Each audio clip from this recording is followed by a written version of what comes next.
Welcome to our channel hub. अब आज मैं आपसे डिस्कस करने आई हूँ आपके 12th का सिलेबस जो आपके एग्जाम के लिए बहुत इंपॉर्टेंट है। देखो, चैप्टर स्टार्ट करने से पहले हमें अपना सिलेबस पता होना चाहिए कि हमें इस साल पढ़नी क्या क्या चीज़ें, क्योंकि देखो सीबीएसई हो चाहे आपका आईसीएसई बोर्ड हो, आप किसी भी बोर्ड से बिलोंग करते हो, हम सारे चैप्टर्स को सारे टॉपिक को कवर करेंगे, चाहे आप आईसीएसई बोर्ड के हो चाहे आप सीबीएसई बोर्ड के हो। तो मैं आपको बता दूं कि देखो, अगर आप कोई बोर्ड के भी हो उसको टेंशन लेने की जरूरत नहीं है, हम आपको पूरा साथ देंगे। किसी भी बोर्ड के हो, सिलेबस डिस्कस करना हमारे लिए सबसे इंपॉर्टेंट है।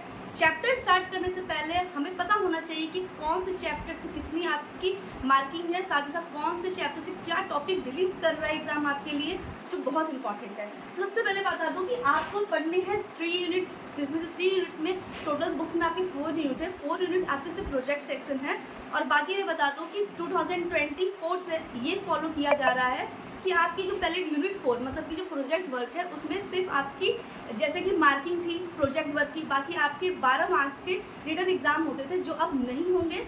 सिर्फ आपको 12 मार्क्स के प्रोजेक्ट होंगे और 8 मार्क्स का वाइवा होगा बस। तो आपको टेंशन की जरूरत नहीं है, बस प्रोजेक्ट पे फोकस करनी है और प्रोजेक्ट आपको अच्छा बनानी है जो स्कूल ही आपको देता है। तो मैं पहले डिस्कस करते हैं चैप्टर यूनिट 1 से आपको क्या क्या आएंगे। यूनिट 1 आपका होगा fundamental of accounting, fundamental of partnership accounting, जो बहुत इंपॉर्टेंट है आपके लिए। पार्टनरशिप आपसे जुड़ रहे हैं तो हमें करना क्या है, उनके लिए कैसे अकाउंट्स बनाने हैं। क्योंकि 11th में आप पढ़ के आए हो कि अगर सिंगल बिजनेस है, सिंगल का बिजनेस है, तो वो कैसे चलाते हैं। अगर मैं चाहती हूँ कि मेरे बिजनेस में कोई पार्टनर हो, जैसे हमारे हब में भी हमारे पार्टनर मिस बरखा मैम, तो उनको कैसे हम लेके चलेंगे, उनके साथ हम कैसे कोऑर्डिनेट करेंगे, तो ये हमारी पार्टनरशिप अकाउंटिंग है। तो मैं बता दूं कि हम पढ़ेंगे पार्टनरशिप फॉर्म, फिर पढ़ेंगे अगर न्यू पार्टनर आता है तो उनके हमारा क्या पार्टनर अकाउंट में चेंजेस होते हैं, गुडविल हमें कैसे निकालना है। फिर हमें ये पढ़ना है कि हमारी रिटायरमेंट होती है पार्टनर की तो हम क्या चेंजेस करते हैं, डेथ होती है तो क्या करते हैं, अगर हम चाहते हैं कि प्रॉफिट नहीं हुआ है, हम कंपनी को बंद करना चाहते हैं, जिसको हम डिसॉल्यूशन ऑफ पार्टनरशिप फॉर्म बोलते हैं, उस पर हम कैसे अपनी मार्किंग करेंगे और कैसे सॉल्व करना है, ये सारी चीज़ें हम पढ़ते हैं। तो यूनिट 1 से आपको टोटल 50 मार्क्स के क्वेश्चन आपको मिलेंगे।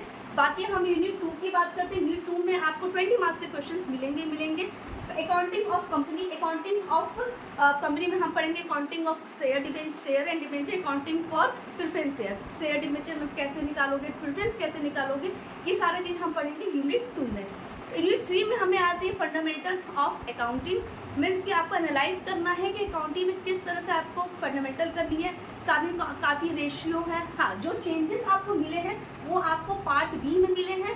फंडामेंटल मतलब कि आपको फंडामेंटल एनालिसिस में ही आपको कुछ चेंजेस हुए हैं, कुछ रेशियो आपके ऐड हुए हैं, कुछ रेशियो आपके डिलीट हुए हैं। जैसे कि आपके कैश रेशियो ऐड हुए हैं, डेबिट रेशियो ऐड हुए हैं, बाकी कुछ रेशियो से टर्नओवर रेशियो हमारे डिलीट हुए हैं। तो इस रेशियो पे हम काम करेंगे जब ये चैप्टर हम पढ़ेंगे।